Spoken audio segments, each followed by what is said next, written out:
Boy, everyone in this country's always running around yammering about their fucking rights. I have a right, you have no right, we have a right, they don't have a right. Folks, I hate to spoil your fun, but there's no such thing as rights, okay? They're imaginary. We made them up, like the boogeyman.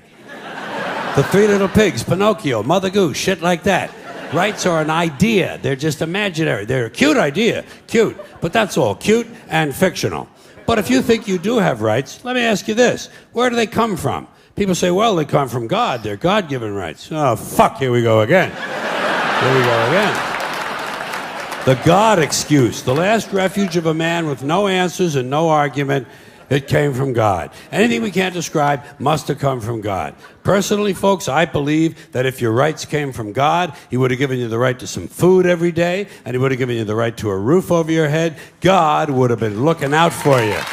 He wouldn't have been worried about making sure you have a gun so you can get drunk on Sunday night and kill your girlfriend's parents. But let's say it's true. Let's say God gave us these rights. Why would He give us a certain number of rights? The Bill of Rights in this country has 10 stipulations, okay? 10 rights.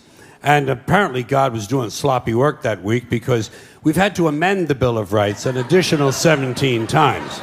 So God forgot a couple of things like slavery. Just fucking slipped His mind.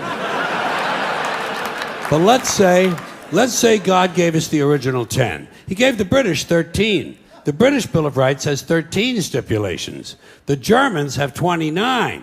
The Belgians have 25. The Swedish have only 6. And some people in the world have no rights at all. What kind of a fucking goddamn God-given deal is that? No rights at all? Why would God give different people in different countries different numbers of different rights? Boredom? Amusement? Bad arithmetic? Do we find out at long last after all this time that God is weak in math skills? Doesn't sound like divine planning to me. Sounds more like human planning. Sounds more like one group trying to control another group. In other words, business as usual in America. Now, if you think you do have rights, one last assignment for you. Next time you're at the computer, get on the internet, go to Wikipedia.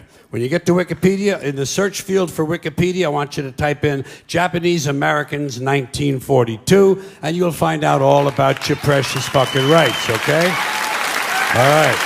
You know about it. You know about it. Yeah. In 1942, there were 110,000 Japanese American citizens in good standing, law-abiding people who were thrown into internment camps simply because their parents were born in the wrong country. That's all they did wrong. They had no right to a lawyer, no right to a fair trial, no right to a jury of their peers, no right to due process of any kind. The only right they had, right this way, into the internment camps. Just when these American citizens needed their rights the most, their government took them away. And rights aren't rights if someone can take them away. They're privileges. That's all we've ever had in this country is a bill of temporary privileges. And if you read the news even badly, you know that every year the list gets shorter and shorter and shorter. Sooner or later, the people in this country are going to realize the government does not give a fuck about them. Government doesn't care about you or your children or your rights or your welfare or your safety. It simply doesn't give a fuck about you. It's interested in its own power. That's the only thing, keeping it and expanding it wherever possible. Personally, when it comes to rights, I think one of two things is true. I think either we have unlimited rights or we have no rights at all. It's called the American Dream because you have to be asleep to believe it.